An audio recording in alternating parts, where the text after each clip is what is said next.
আল্লাহ রাব্বুল আলামিনের এমন এক ক্ষমতা, আল্লাহ রাব্বুল আলামিনের এমন এক পাওয়ার। আপনি অসুস্থ হয়েছেন, আপনার পেট ব্যথা ভালো হয় না, আপনার মাথা ব্যথা ভালো হয় না, হুজুরকে ডেকে বলেছেন হুজুর পানি পড়া দিয়া দেন। হুজুর কোনো মেডিসিন ঢালে নাই, হুজুর হয়তো বা দু একটা সূরা পরে ফু দিয়েছে, পানির জায়গায় রইল, কিন্তু আপনি পানি পান করার সঙ্গে সঙ্গে পেট ব্যথা ভালো করে দিয়েছেন কে? যেই আল্লাহ রাব্বুল আলামিন পানির দ্বারাও আপনাকে সুস্থতার নিয়ামত দান করতে পারে, যে আল্লাহ আপনাকে মায়ের গর্ভ থেকে দুনিয়া পাঠাইতে পারে, যে আল্লাহ আপনাকে এত নাজ নিয়ামত দান করতে পারে, তাহলে ওই আল্লাহ ইন্তেকাল করার পরে অনস্তিত্ব মানুষকে অস্তিত্ব দান করতে পারেন কি পারেন না? এইবার এই মানুষটা কি সন্তানেরা আগুনে জ্বালাইয়া দুই ভাগ কইরা সমুদ্রের মধ্যে ভাসাইলো, এক ভাগ, আরেক ভাগ দুনিয়ার জমিনে ছড়ায় ছিটাইয়ে দিল। আমার আল্লাহ ডেকে বলে, হে সমুদ্রওয়ালা, হে সমুদ্র, আমি আল্লাহ অর্ডার দিলাম তুমি তার সমস্ত ছাইগুলোকে একত্রিত করে দাও। এর জমিনের বাতাসওয়ালা, আমি আল্লাহ অর্ডার দিলাম তুমি সব ছাইগুলোকে একত্রিত করো। আল্লাহর জবান দিয়া এই কথাটা বলতে দেরি হয়েছে, সমুদ্রের সমস্ত ছাইগুলো এবং উপরে ওয়ালা বাতাসের সমস্ত ছাইগুলো একত্রিত হইতে এক সেকেন্ডও দেরি হয় নাই। আল্লাহু আকবার। আল্লাহ রাব্বুল আলামিন ডাক দিয়ে বলে, বান্দা কেন তুমি এই কথা বলেছ, একটু আমায় তুমি বলো না? বান্দা ডেকে বলে, আল্লাহ আমার দিলের ভিতরে বড় ভয়, আমি কোনোদিন নামাজ পড়ি নাই, আমি কোনোদিন মসজিদের বারান্দায় যাই নাই, আমি কোনোদিন রোজা রাখি নাই। রোজার মাস আইলে মন বলছে হাইরে আমি মনে হয় রোজা রাখতে পারবো না।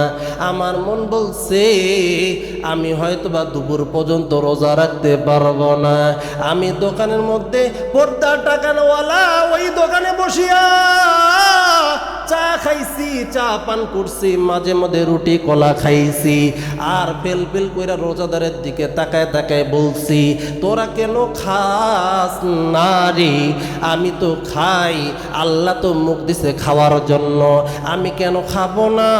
ও আল্লাহ, আমি দুনিয়ার জমিনে রোজা রাখি নাই, রমজানের রোজা আমি কাজা করেছি, মসজিদে গিয়া আমি নামাজও পড়ি নাই।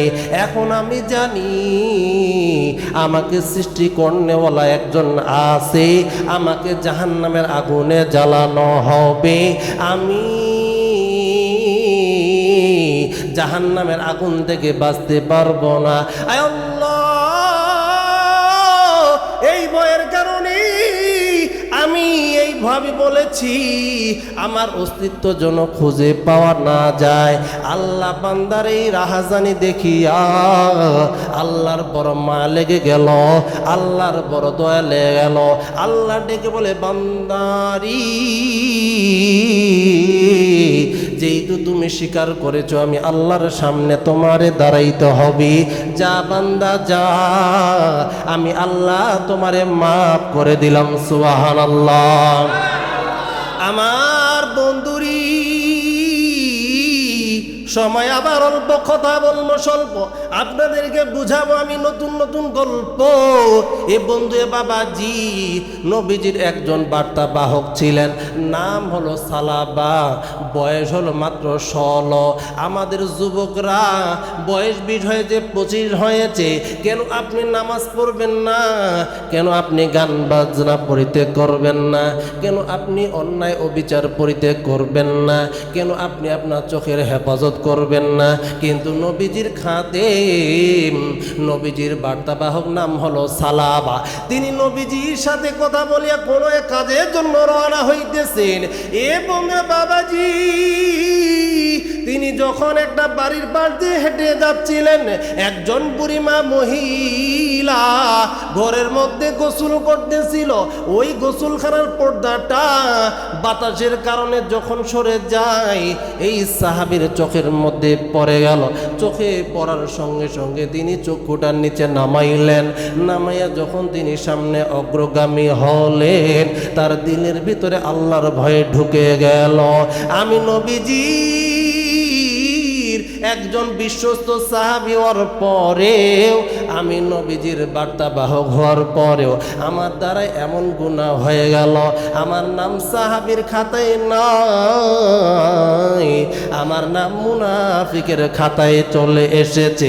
না জানি আল্লাহ তাআলা আমার জন্য সূরা নাজিল করে, আমার জন্য আয়াত নাজিল করে। আমি নবীজির সামনে আর যাব না। আমি কোন মুখ নিয়ে নবীজির সামনে দাঁড়াবো? আমি আর নবীজির সামনে যাব না। এ যুবক ভাইয়েরা খেয়াল করে শুনবেন, বাবার বয়সীর বাবারিয়া খুব খেয়াল করে শুনবেন। কেন আপনি নবীজির দাড়ি সুন্নত কলিজার মধ্যে লাগাইলেন না? কেন আপনি দাড়িওয়ালা জিন্দেগি করলেন না? কেন আপনি দাড়ির মধ্যে খুর লাগান? আমার নবীজির সুন্নত নিয়ে কেন আপনি উপহাস করেন? আপনি আমার নবীজির সামনে দাঁড়াইবেন, হাউজে কাউসারের সামনে আমার নবীজি আপনার জন্য দাঁড়ায় রইব, আপনাকে হাউজের কাউসারের পানি পান করার জন্য দাঁড়ায় রইব। কিন্তু আপনি উম্মত হইয়া যখন নবীজির সামনে দাঁড়াবেন, আপনার চেহারায় যখন দাড়ি থাকবে না, আমার নবীজি ডাক দিয়া বলবি, এটা আমার কখনো উম্মত হতে পারে না। কথা বলুন ঠিক কিনা? সালাবা রাদিয়াল্লাহু তাআলা আনহু ডাক দেব, আল্লাহ, আমি নবীজির বিশ্বস্ত সাহাবী হওয়ার পরেও আমি আমার চোখের হেফাজত করতে পারি নাই। না জানি আমার জন্য মুনাফিকের আয়াত নাজিল হয়ে যায়। আমি নবীজির সামনে আর যাব না, আমি মদিনায় আর থাকব না। তিনি মদিনা ত্যাগ করলেন, মদিনার চূড়ান্ত সীমায় পৌঁছায় গেলেন। নবীজির বিশ্বস্ত সাহাবী, প্রিয় সাহাবীকে না দেখিয়া একদিন, 2 দিন, 10 দিন, 15 দিন যখন হয়ে গেল, 30 দিন যখন হয়ে গেল, 40 দিন যখন হয়ে গেল, নবীজি পেরেশান পেরেশান। নবীজি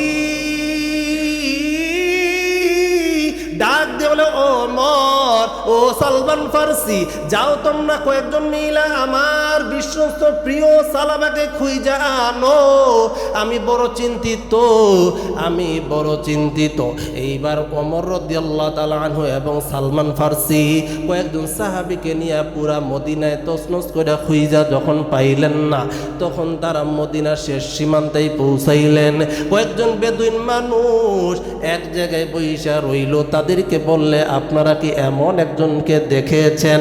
তারা ডেকে বলে, আমরা দেখি নাই, কিন্তু সন্ধ্যা বেলায় ওই গুহা থেকে একজন যুবক মানুষ, দেখতে একেবারে শুকনা কিন্তু অনেক লম্বা মানুষ, সে সন্ধ্যা বেলায় এই জায়গায় আইসা কান্না মাখা চেহারা নিয়া আইসা আমাদের কাছ থেকে 1 পেয়ালা দুধ পান করে। আমরা লক্ষ্য করে দেখেছি, এই যুবক যখন পেয়ালার মধ্যে চুমু দিতে যায়, তার দুধের পেয়ালার মধ্যে চোখের পানি টপ টপ করে পড়তে থাকে। কিন্তু আমরা লক্ষ্য করে দেখেছি, এই যুবকটা ওই দিকে কোনো খেয়াল নাই। তিনি 1 পেয়ালা দুধ পান করে আবারও কান্না মাখা চেহারা নিয়ে চলে যায়। এইবার ওমর, আব্দুল্লাহ বিন সালাম এবং সমস্ত সাহাবীরা বুঝতে পেরেছে এইটাই হইল ওই সাহাবী। তারা ওইখানে অবস্থান করলেন। সন্ধ্যাবেলায় যুবকটা আবারও যখন নিচে নেমে আসলো, ওমর রাদিয়াল্লাহু তাআলা আনহু ডেকে বলে, সালাবা, আমার নবীজি বড় পেরেশান, তোমাকে নিয়ে যেতে বলেছে। সালাবা ডেকে বলে, ভাই ওমর, আমি যাব না, যাব না, একটু বলবেন দেখি, আল্লাহ কি আমার জন্য কোনো সূরা নাজিল করেছে নাকি? আমার জন্য কোন মুনাফিকের আয়াত নাযিল করেছে নাকি? তারা ডেকে বলেন, না না, নবীজি তো এমন কোন আয়াত বলে নাই, না না, আপনার জন্য মুনাফিকের কোনো পরোয়ানা জারি হয় নাই। সালাবাকে ওমর রাদিয়াল্লাহু তাআলা আনহু ডাক দিয়ে বলে, সালাবা, তুমি যদি যেতে নাও চাও, নবীজি যেই দুনিয়া যেতে বলেছে আমরা তোমাকে নিয়ে যাব।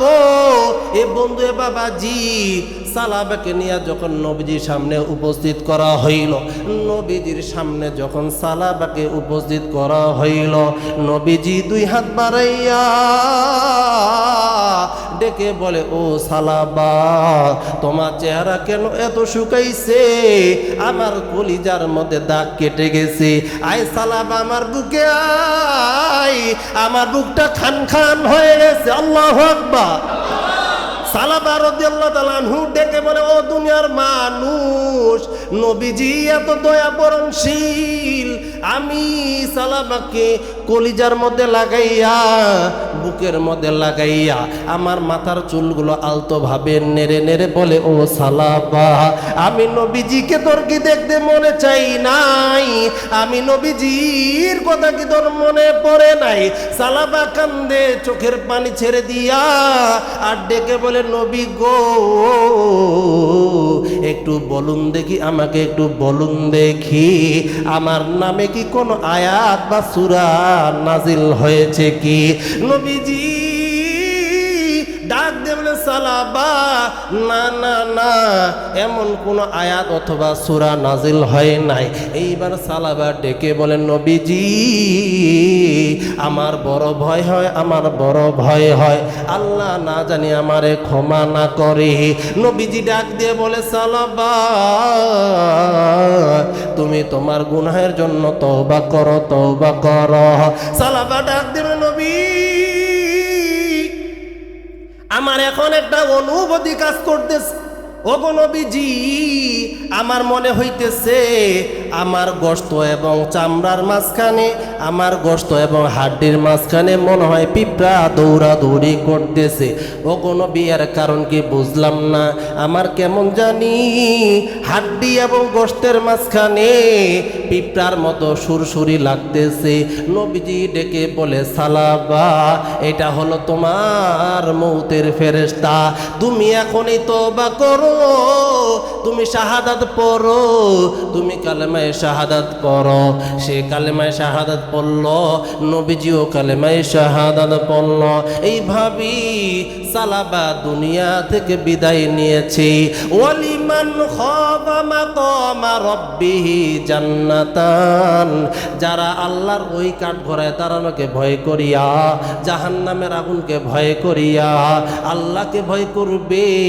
ওয়ালিমান খাফা মাকামা রাব্বিহি জান্নাতান, আল্লাহ ডেকে বলে নবী গো তার জন্যই রইল দুইটা জান্নাত। সুবহানাল্লাহ।